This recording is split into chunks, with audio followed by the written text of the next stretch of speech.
El estudio de Primera Corintios nos lleva hoy al problema número 19. De esa cuenta preliminar que habíamos hecho de alrededor de 40 problemas, ya estamos casi a la mitad. El problema número 19 que tenía esa congregación.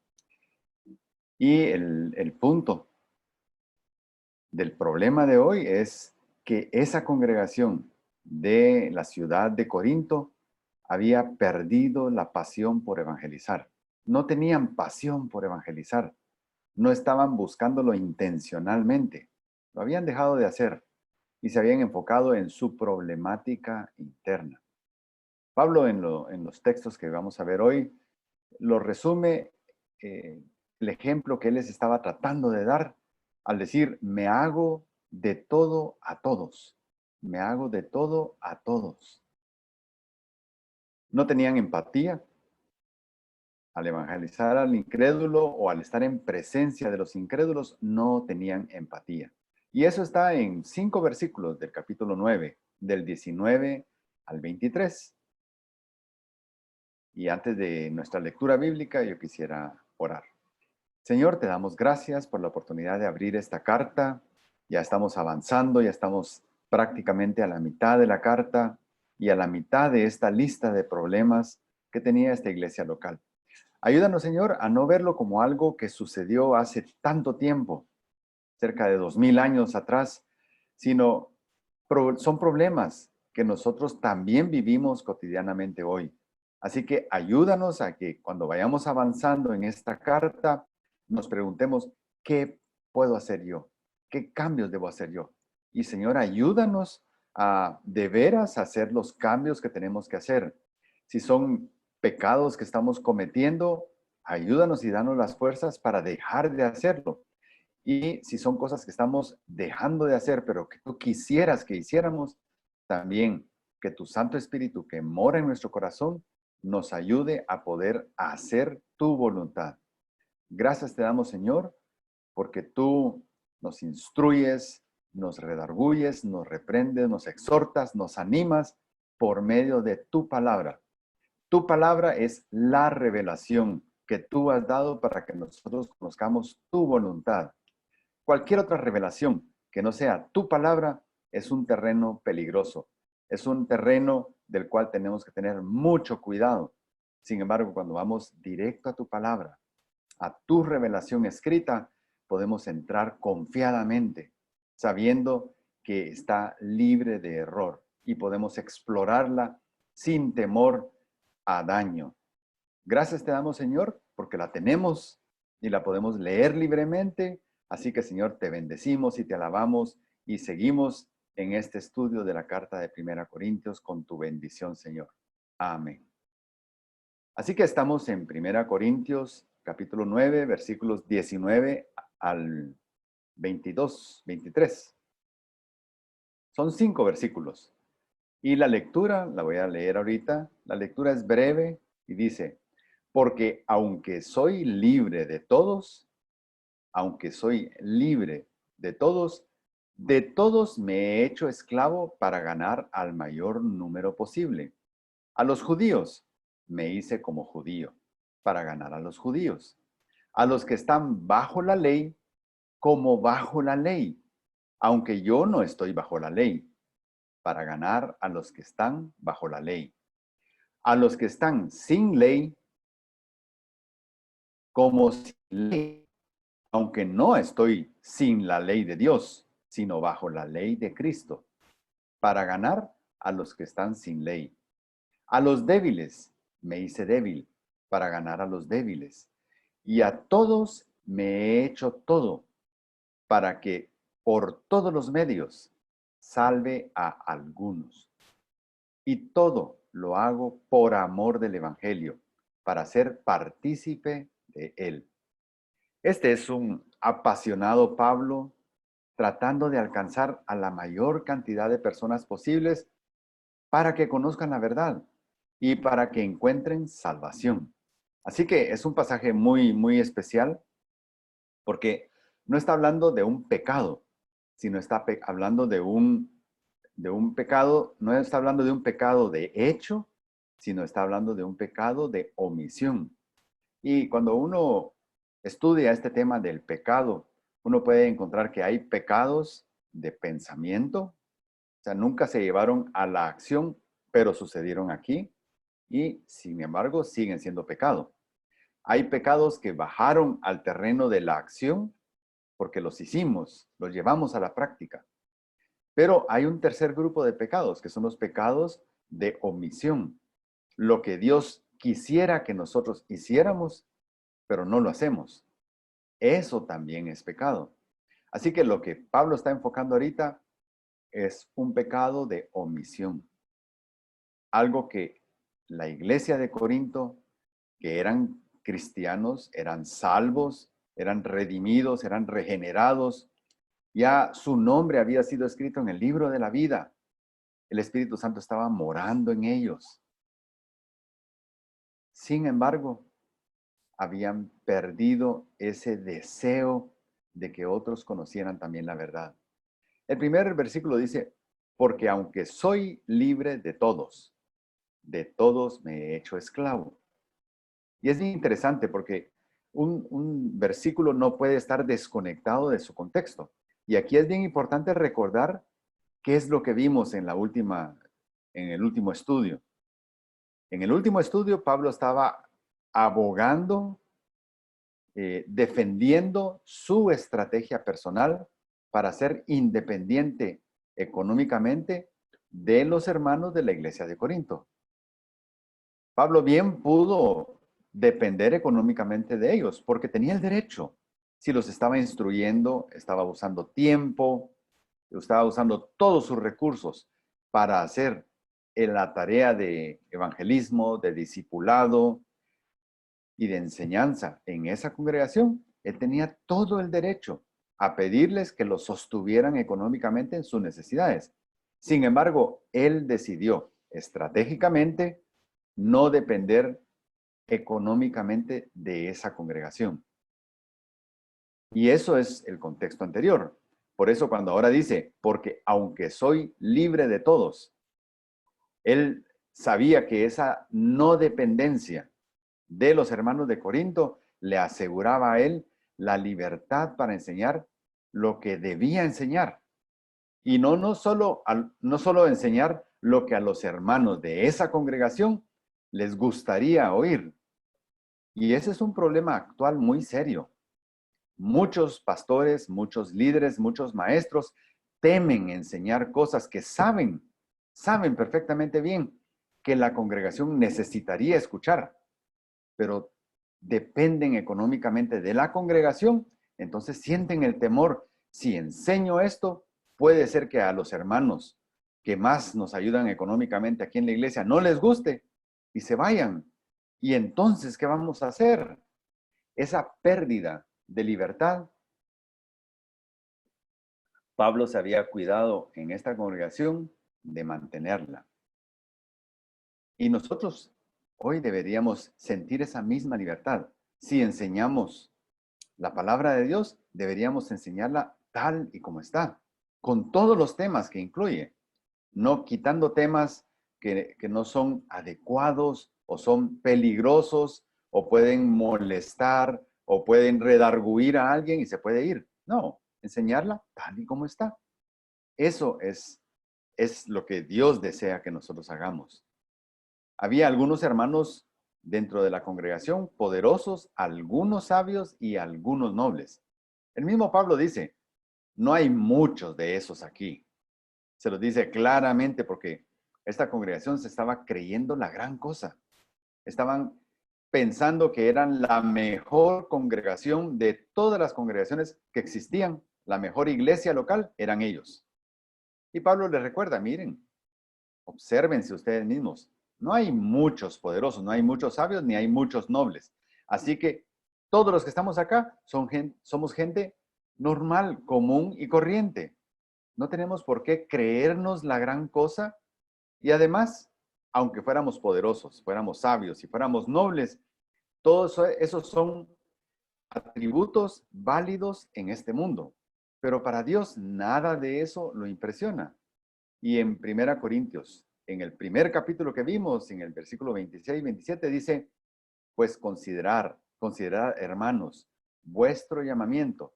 No hubo muchos sabios conforme a la carne, ni muchos poderosos, ni muchos nobles, sino que Dios ha escogido lo necio.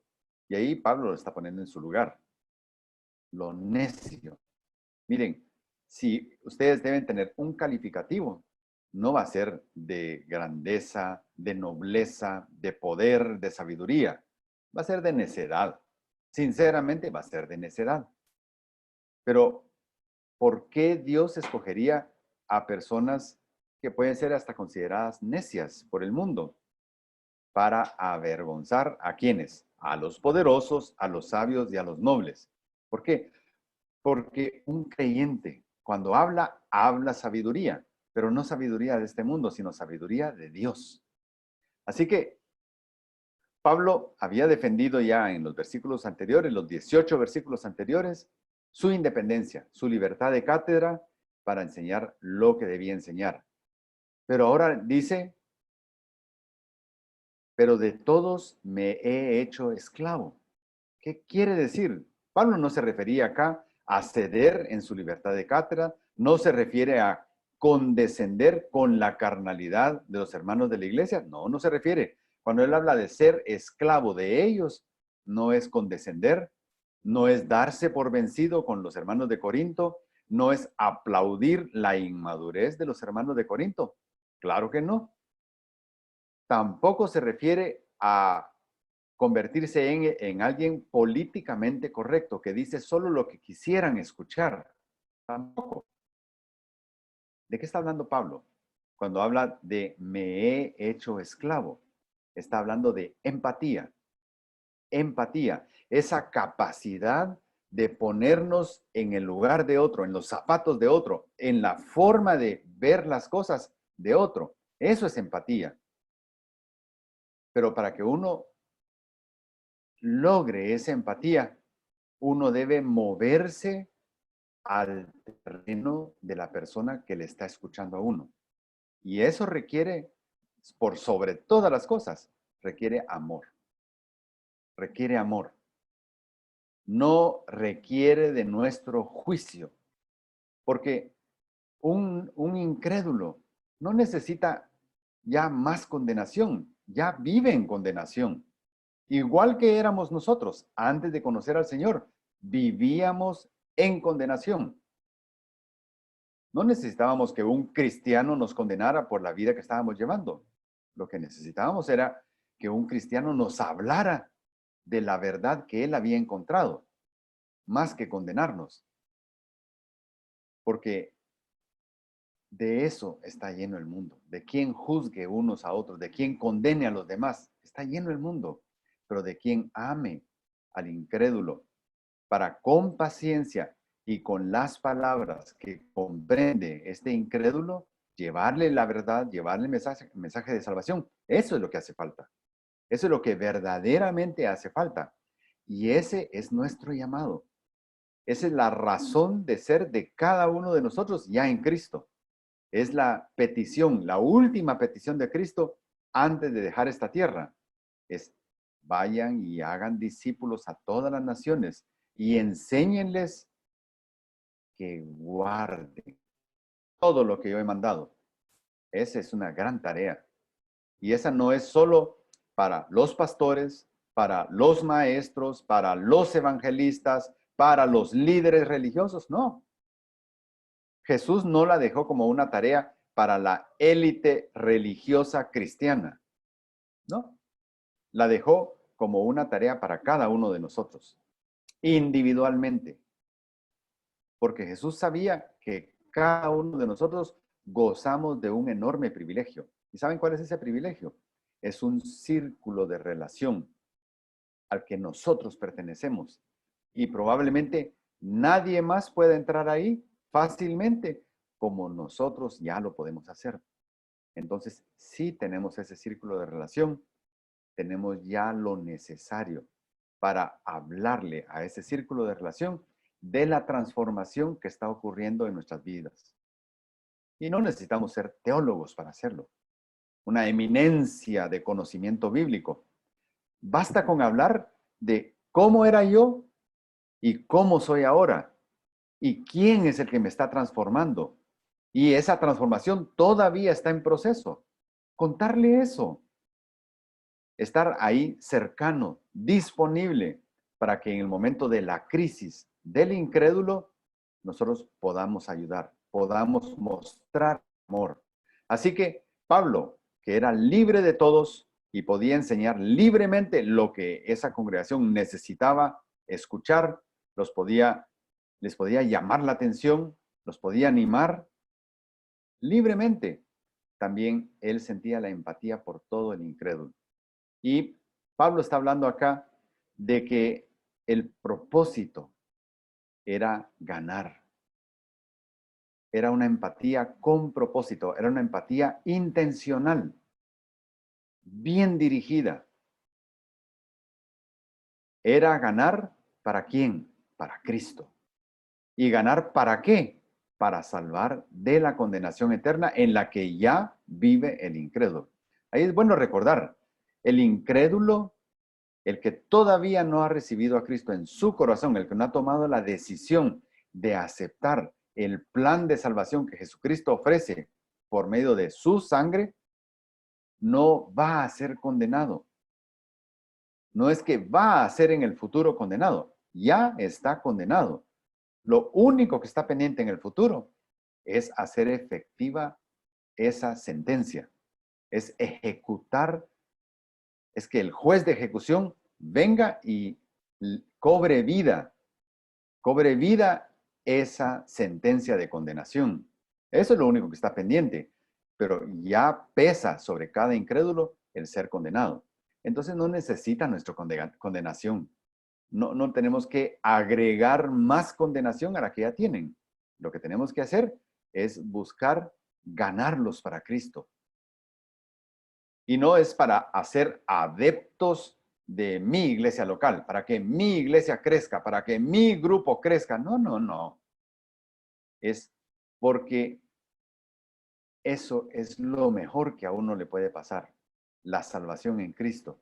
Y si a mí me ha pasado algo que es sumamente bueno y yo siento amor por los demás, yo quisiera que ellos también tuvieran acceso a esto mismo que yo ya estoy viviendo, que yo ya estoy recibiendo.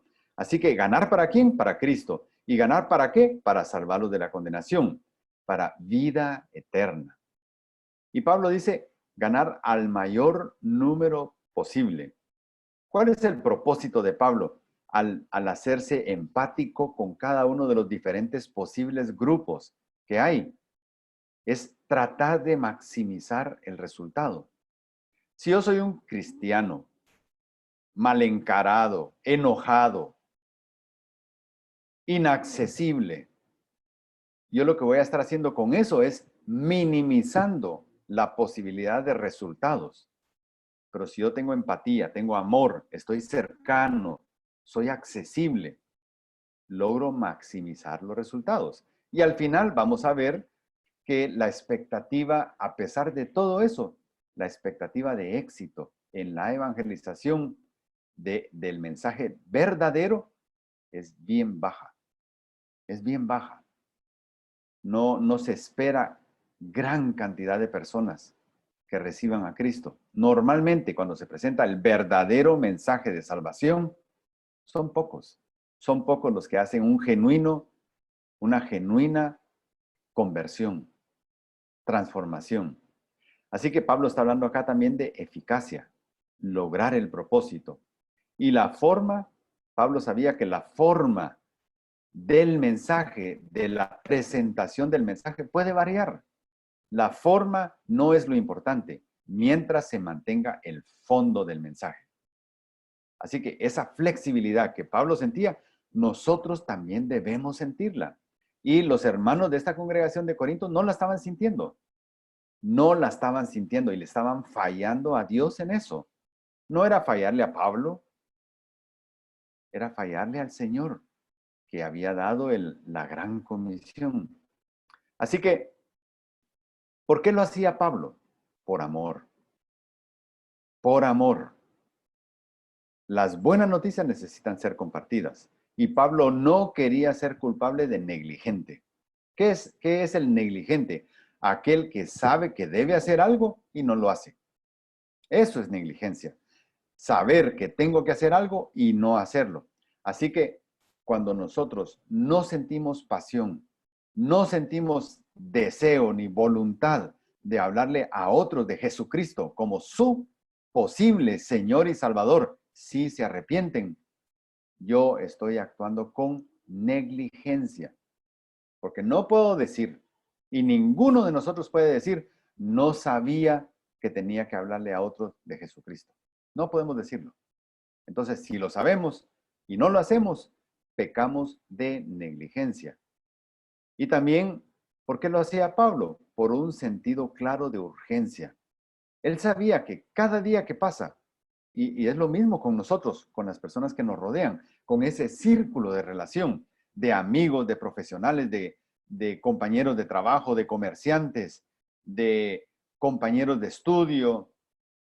Es un círculo de relación donde hay mucho incrédulo que puede tomar una decisión, pero ya sabemos ahora a estas alturas que la puede tomar en vida, pero una vez fallece, ya no puede tomar decisiones y su condenación queda en firme. Pero mientras está vivo, él puede salir de ese estado de condenación tomando la oportunidad de salvación que Cristo ofrece. Entonces, cada día que no lo hacemos, cada día que alguien pospone su decisión y pospone y dice, lo voy a pensar, cuando sea grande, de aquí a un año, después de que termine de hacer todos estos negocios que estoy haciendo, entonces me voy a tomar el tiempo para pensar en esto.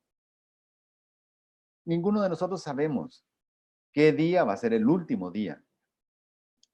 Y si estamos posponiendo una decisión tan tremenda, Pablo sabía, el incrédulo que pospone está corriendo un riesgo. Él tenía un gran sentido de urgencia, por eso buscaba una forma, buscaba otra forma, buscaba otra forma. Al final, él sabía que la salvación depende de la decisión de una persona. Segunda Timoteo 2:10 dice, por tanto, todo lo soporto por amor a los escogidos. Todo lo soporto por amor a los escogidos, para que también ellos obtengan la salvación que está en Cristo Jesús y con ella gloria eterna. Hay muchas personas que en este momento son incrédulos, pero que por el mensaje de alguien que se acerque a ellos, ellos creerán. Ellos creerán.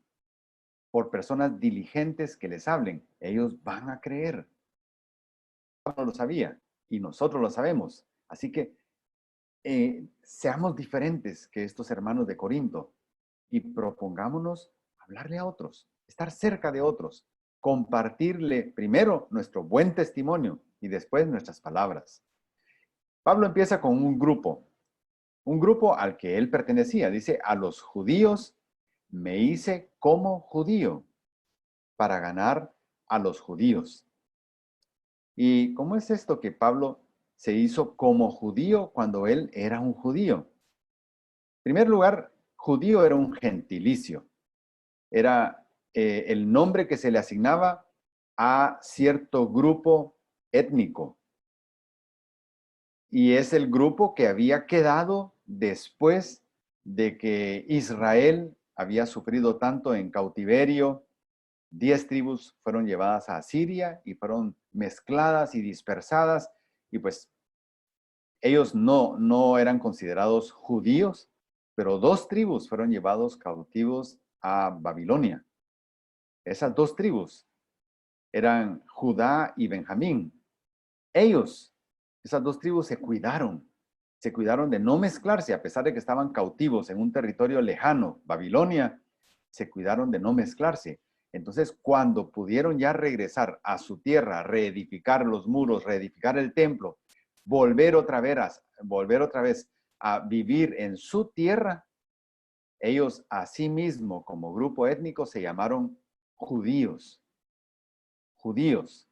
Y abarcaba gente de Judá y gente de Benjamín. Y ellos llamaban a todos los demás paganos. Paganos.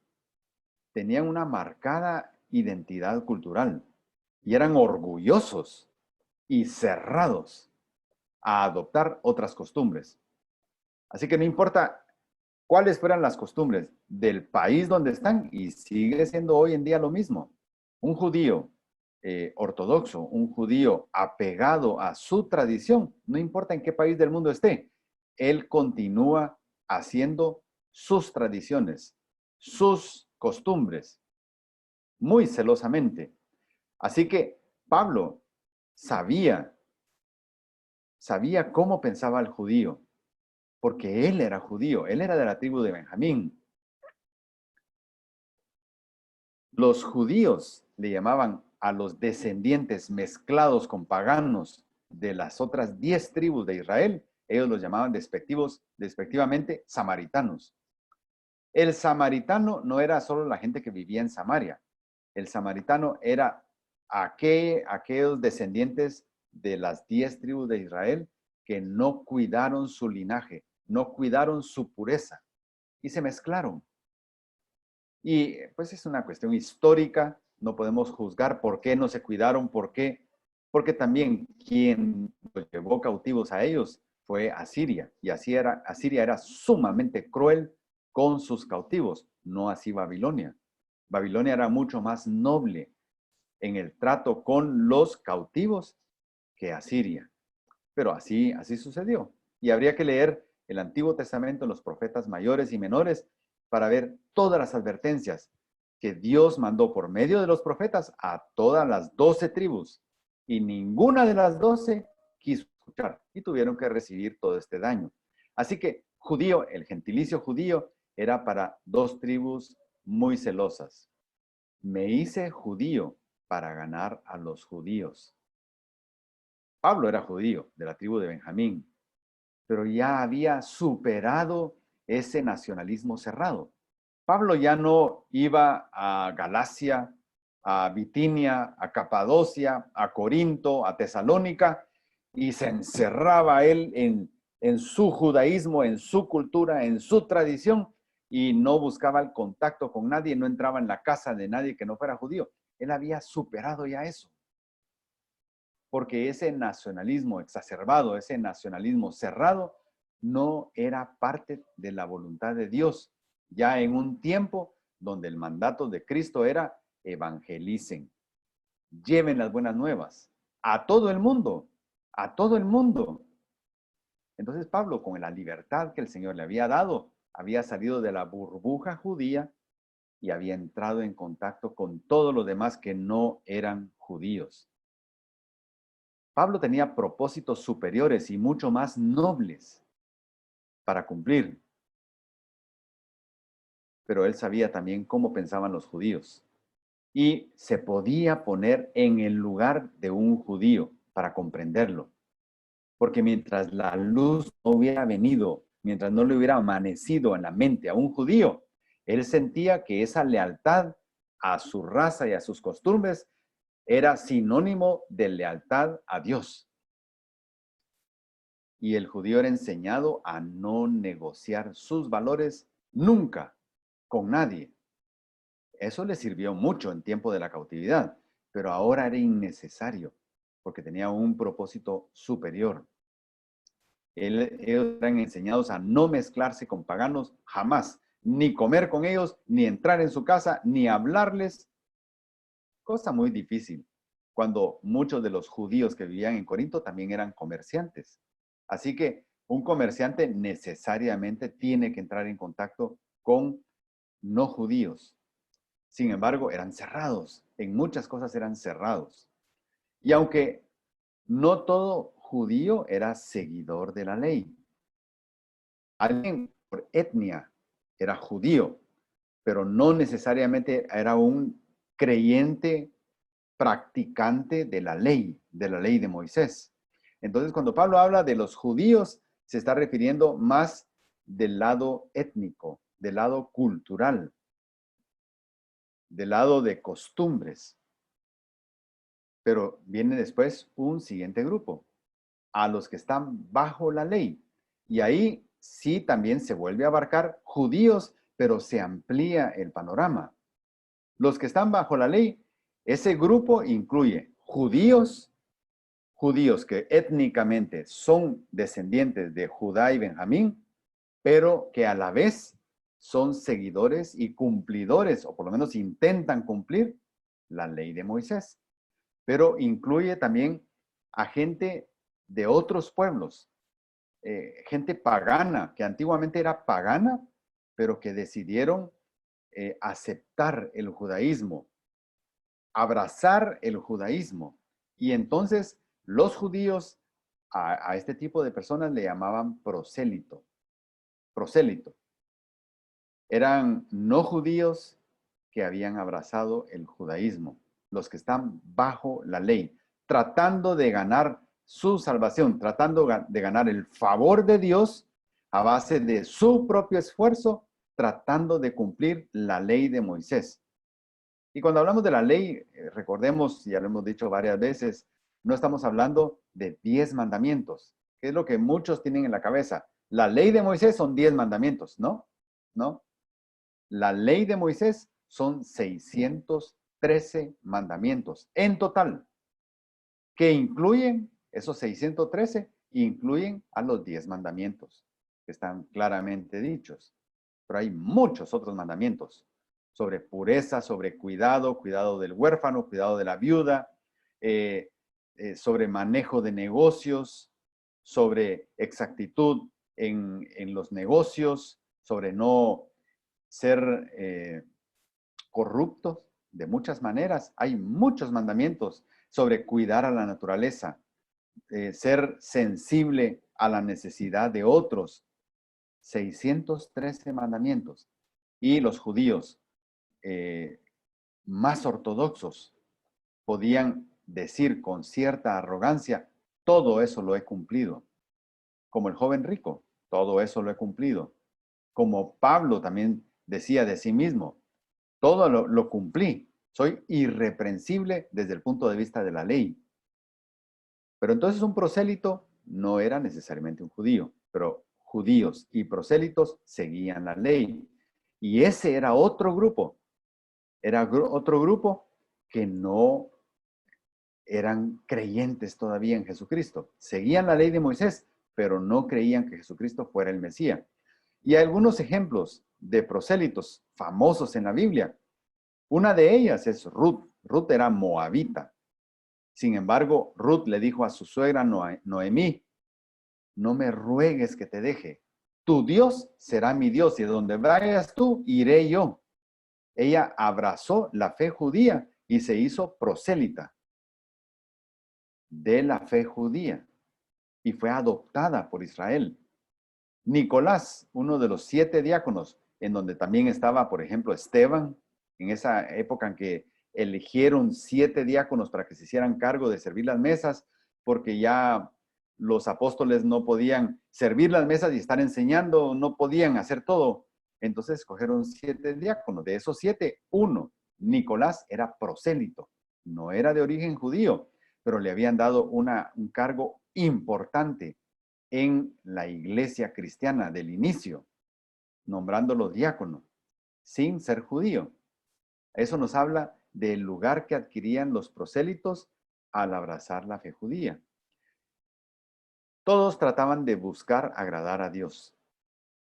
Y un judío celoso, así como era Pablo antes de su conversión, veían al cristianismo como una secta antijudía, como una secta peligrosa, porque la sentían como una secta que estaba tratando de destruir esa historia, ese legado que Moisés les había dejado, de cumplir la ley y todos los rituales de la ley. Los que estaban bajo la ley trataban de cumplir todo el calendario ceremonial judío, todo lo trataban de cumplir.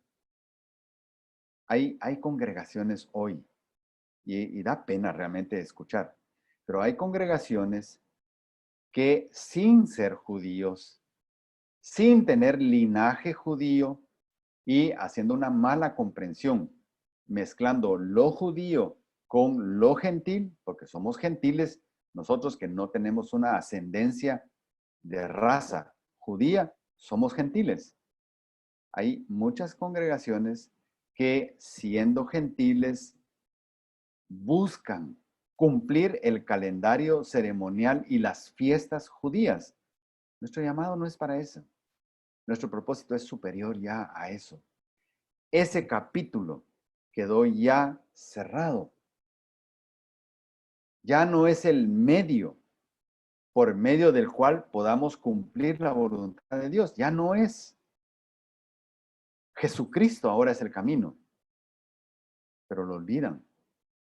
Y los prosélitos y los seguidores de la ley cumplían con las costumbres y los ayunos fariseicos. Los fariseos habían inventado ayunos. La Biblia como un requerimiento de parte de Dios, tenía solo un ayuno en todo el año, un solo día. Un solo día del año Dios había pedido que se hiciera ayuno, el día de expiación, el día en que el sumo sacerdote entraba al lugar santísimo. Ese era el único día. En ningún otro día Dios pidió que se hicieran como una práctica normal los ayunos. Los fariseos lo inventaron y lo inculcaron. Entonces los seguidores de la ley lo practicaban, pero porque sus maestros se lo habían enseñado, pero no porque estuviera en la Biblia. Todas estas costumbres las trataban de cumplir. Además de la ley, ellos leían la Mishnah. Y la Mishnah no era otra cosa que eran documentos, eran libros gruesos, grandes y extensos de un instructivo de cómo entender, de cómo interpretar. Básicamente era como un catecismo. Era un catecismo de la forma en que el seguidor de la ley debía entender cada párrafo, cada pasaje de la Biblia, del Antiguo Testamento. Entonces, leían todo eso, no solo la Torá, no solo la Tanaj, que era nuestro Antiguo Testamento, sino que otros documentos, catecismos, creados por los grupos religiosos judíos. Así que ellos vivían en ese mundo y Pablo había sido parte de ese mundo. Entonces él podía ponerse en el lugar de ellos y entenderlos, ese celo, ese odio contra los cristianos, ese recelo contra lo cristiano. Pablo era un ex fariseo, era un ex rabino, era un ex miembro del Sanedrín, el grupo élite judío. Pablo comprendía cómo pensaban y la sinceridad del corazón de muchos de ellos, de su celo y su gran necesidad de encontrar la verdad. Pablo la sabía. El mismo Pablo necesitaba esa verdad y finalmente la había encontrado. Ese conocimiento que Pablo tenía le ayudaba a ponerse en los zapatos de todos ellos. Aunque yo no estoy bajo la ley. Claro, Pablo ya no estaba bajo la ley de Moisés, porque él había tenido un encuentro personal con el autor de la ley, que le había dado ahora otro mandato, ya no la ley de Moisés. Sabía que por medio de la ley nadie podía ser salvo y que muchas costumbres judías eran creación de los hombres. ¿Cómo podemos aplicar eso hoy nosotros, en este momento, en el lugar donde estamos? Comprendiendo a quienes aún confían en su religión para ser salvos. Como que la religión, el cumplimiento de los preceptos y las normas de la religión, o sea, de esa religiosidad, son las que me van a salvar. Y no es así. La salvación es por fe. Pero si yo comprendo, porque yo vengo de ahí también, comprendo a quienes aún confían en su religión, yo estoy siendo empático.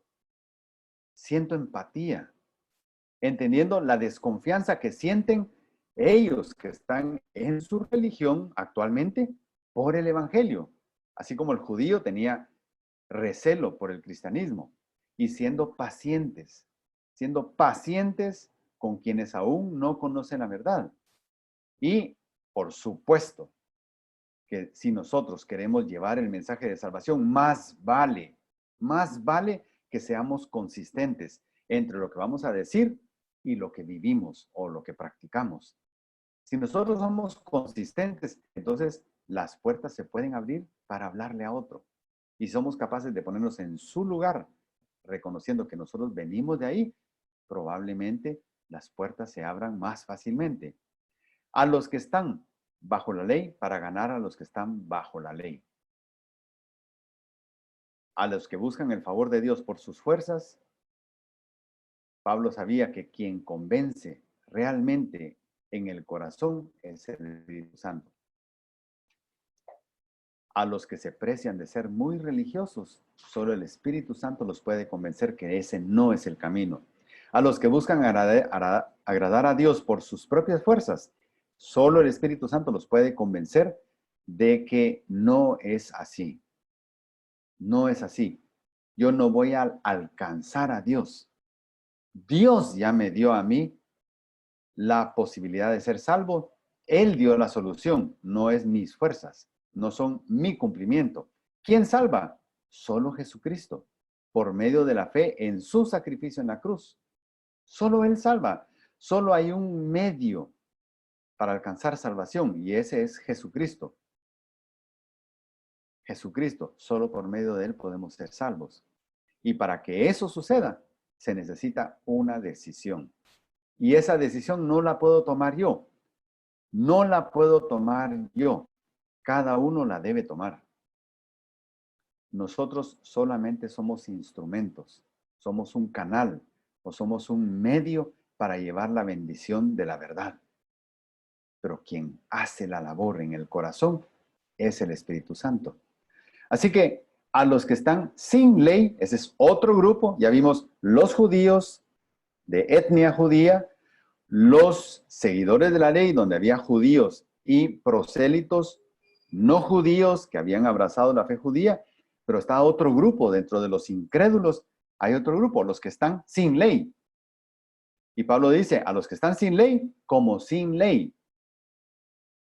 A los gentiles incrédulos no religiosos, que incluyen a los académicos, a los escépticos, que debaten con argumentos, que la alta preparación los hace creer que han superado ese opio de la religión, como le llaman despectivamente.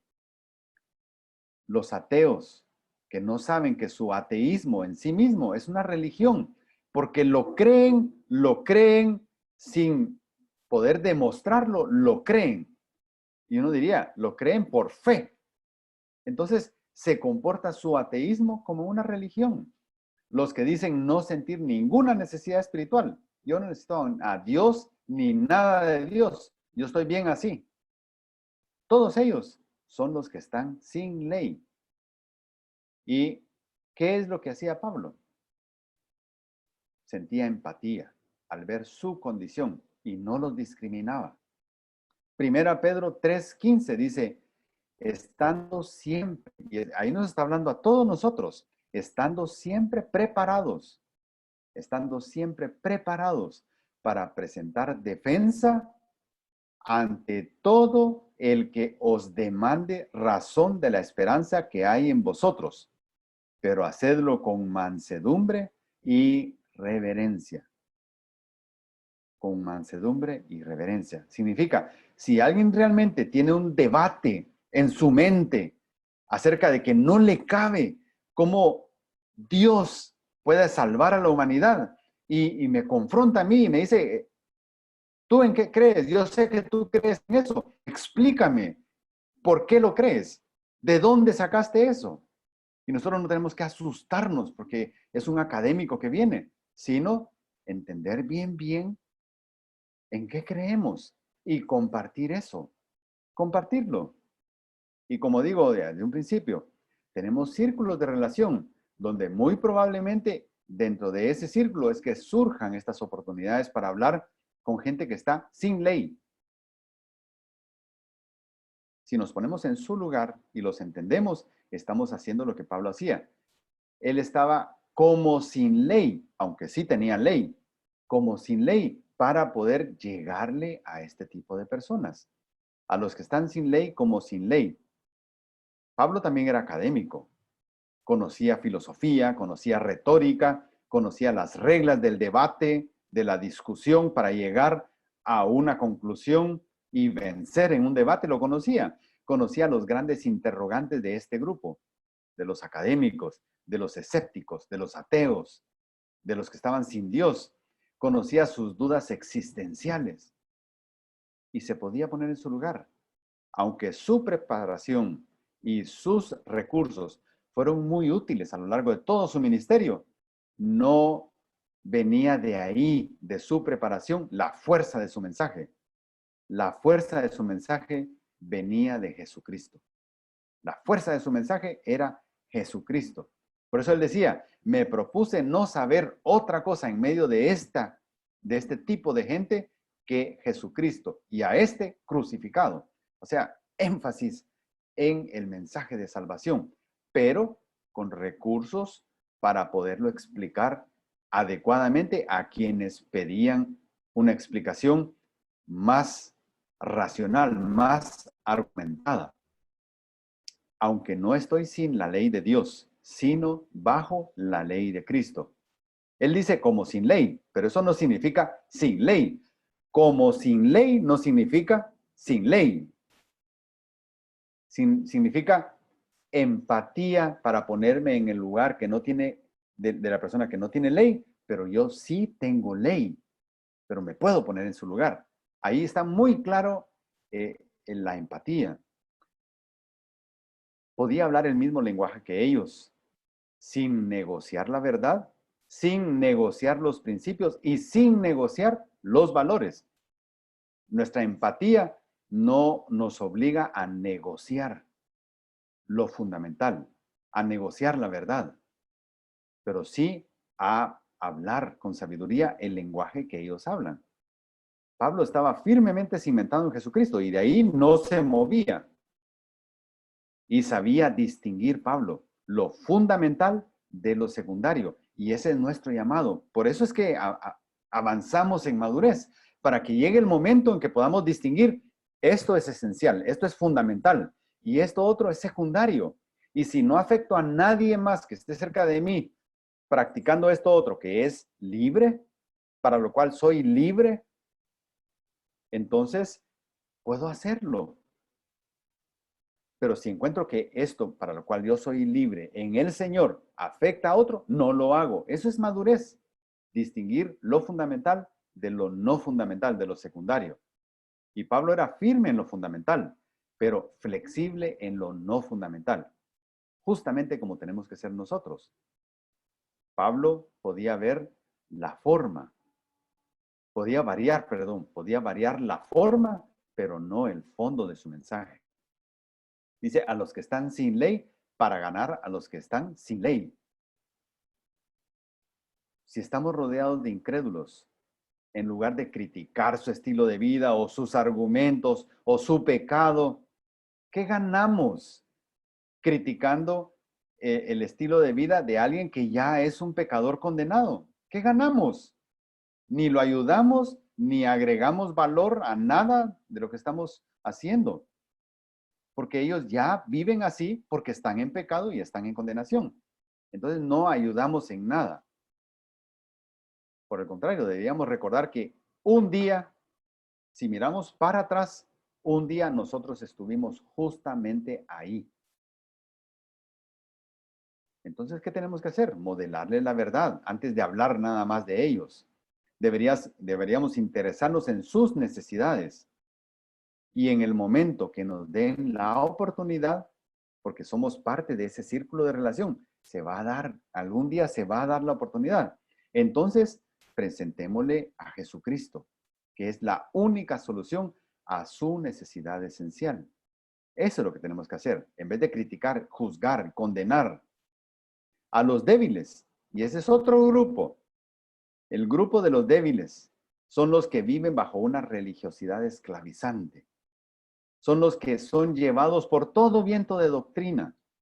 Los que no son capaces de discernir la verdad del error y los llevan por un lado, por otro lado, miran algo en internet, miran otra cosa en internet, creen esto, creen lo otro, todo lo creen. Piensan que todo lo religioso está bien. Y no es así, no es así. No todo lo que huele a religión está bien. No todo lo que se ve religioso está bien. Hay verdad mezclada con error y tenemos que saber discernir, pero el débil no lo puede discernir. Están llenos de prejuicios y de tabús innecesarios. Pablo se baja de donde está, de la madurez que tiene, se baja y pasa a hablar con estas personas en sus términos. Se autolimita, Pablo se autolimita de su libertad por amor a ellos, porque el ejercicio de su libertad puede ser una ocasión para que ellos jamás vengan a los pies del Señor por esos prejuicios y esos tabús que tienen. Pablo regresa una y otra y otra y otra vez al evangelismo básico, cuando ya debería haber penetrado el mensaje de salvación en alguien, porque se le ha hablado varias veces. Pablo tenía la paciencia de regresar otra vez con los débiles a hablar de lo básico, hablar de lo básico, con paciencia y con esperanza de que ellos finalmente tomen una decisión. Y luego que tomen una decisión, con la esperanza que ellos con el tiempo crezcan y maduren. Así que a todos me he hecho de todo para que por todos los medios salve a algunos. A todos me he hecho de todo. Me he adaptado a sus necesidades, me he puesto en sus zapatos, he tratado de ser alguien accesible, he tratado de estar presente en sus necesidades, los he escuchado con mucha paciencia, he tratado de resolver sus dudas existenciales, he tratado de comprender su forma de discernir.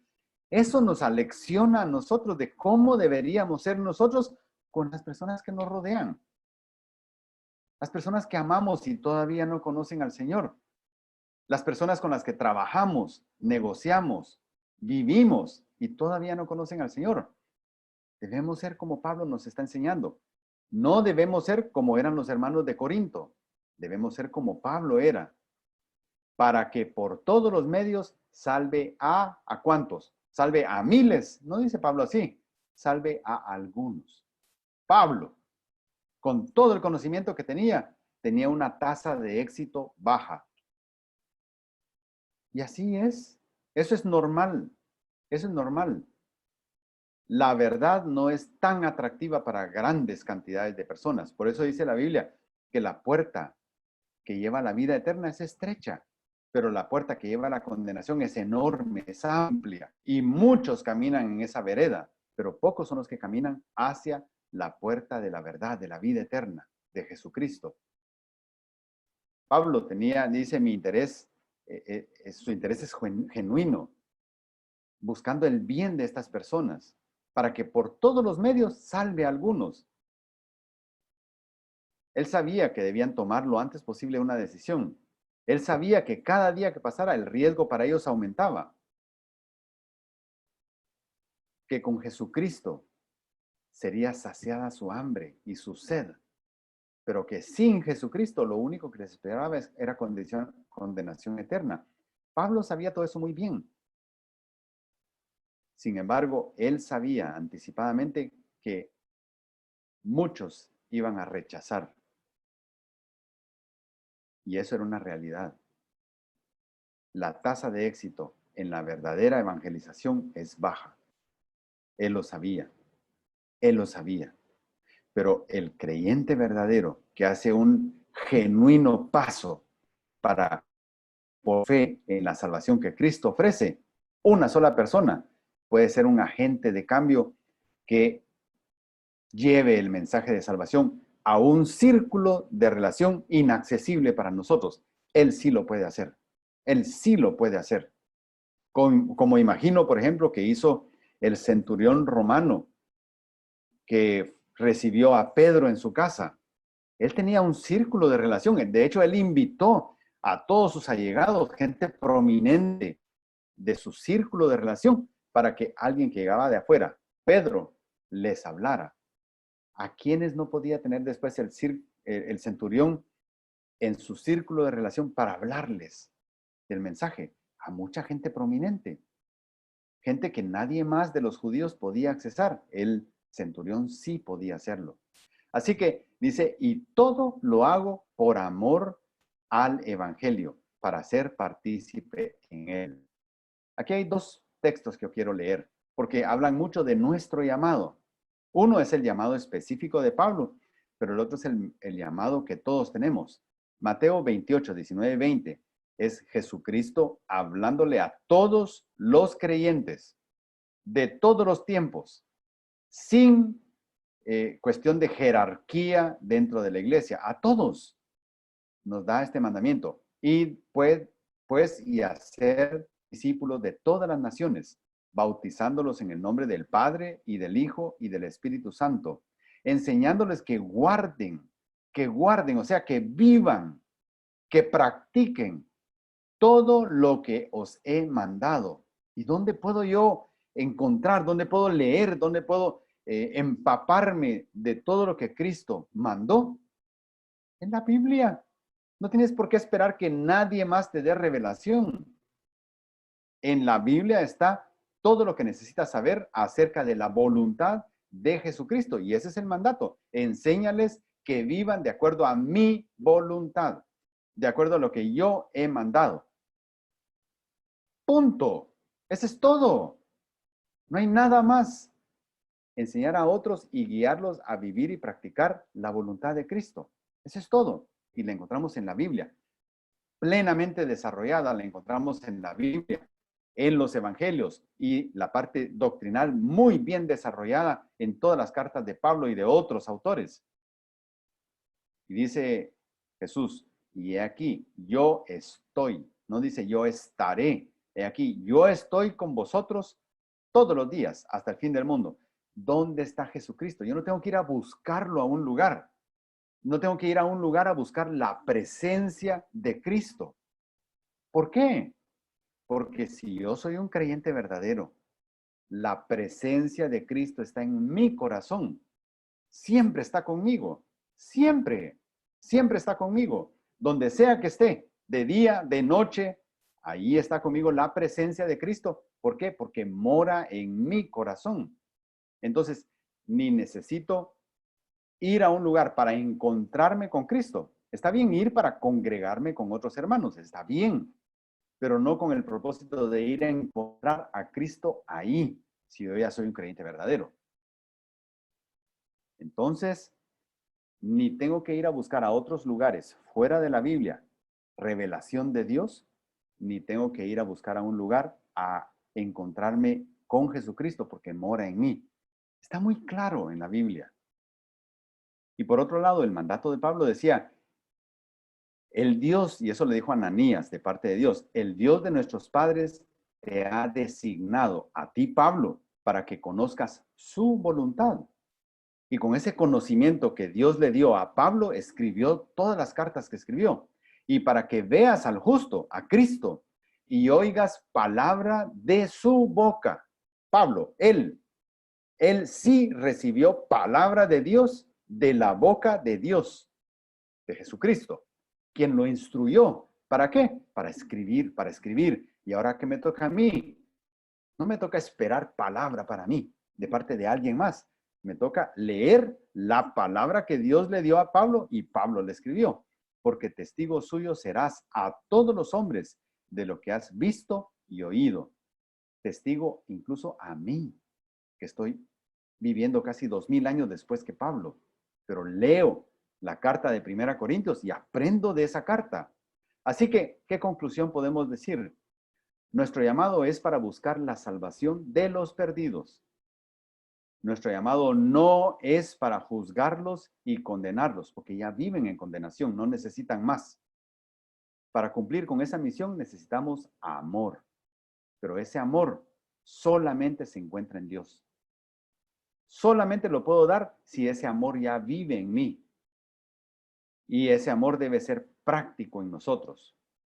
Y ese amor nos hará ser pacientes, bondadosos, misericordiosos, nos ayudará a sentir empatía por el perdido, nos ayudará a modelar a Cristo con cada acto de nuestra vida, nos dará las palabras adecuadas y en el momento adecuado y oportuno.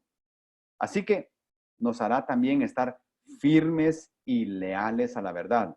Nos ayudará ese amor por el incrédulo, a no negociar la verdad, a no adulterar la verdad. El resto, fuera de todo eso que nosotros sí podemos hacer, el resto, que es la tarea de convencer, eso, mis queridos hermanos, no es tarea nuestra y no depende de la calidad de nuestra argumentación. El convencimiento en el corazón del incrédulo para que decida entregar su vida a Cristo es tarea del Espíritu Santo. Nosotros solo sembramos, pero quien hace germinar la semilla en el corazón es el Espíritu Santo. Oremos. Señor, te damos gracias porque tú nos enseñas que por ningún motivo debemos ser negligentes en cuanto a hablarle a otros de esa verdad que nosotros ya hemos encontrado. Ayúdanos a ser diligentes, esforzados y valientes y en todo momento estar dispuestos a presentarle a otro que demande razón de nuestra fe en qué creemos y por qué creemos y qué cambios han pasado en nuestra vida. Te damos gracias, Señor, por la oportunidad que tenemos todos los días de relacionarnos con personas que no te conocen, para que quizás al presentarles el mensaje de salvación, quizás algunos lleguen al conocimiento de la verdad y crean en ti y sean salvos de la condenación eterna. Pero que cuando un día tú evalúes nuestro desempeño de todos los días, cuando ya éramos cristianos, no digan, qué barbaridad, qué negligente fuiste, qué negligente fuiste. Pudiste haber hablado a mucha gente y no lo hiciste. No lo hiciste, podías haberlo hecho. Nadie más entraba a ese círculo donde estabas tú y tú estabas en ese círculo de relación y nunca les hablaste. Que nunca nos diga el Señor así en el futuro, sino que para evitar eso, hagámoslo nosotros con diligencia. Gracias, Señor, porque tú pones en nuestro corazón el querer como el hacer por tu buena voluntad y ayúdanos, Señor, a superar nuestros miedos y hablarle a otros de ti, de la bendición que es conocerte y de la transformación que tú puedes hacer en nuestro corazón. Te bendecimos, Señor, y te alabamos y oramos en el nombre de Cristo Jesús. Amén. Amén.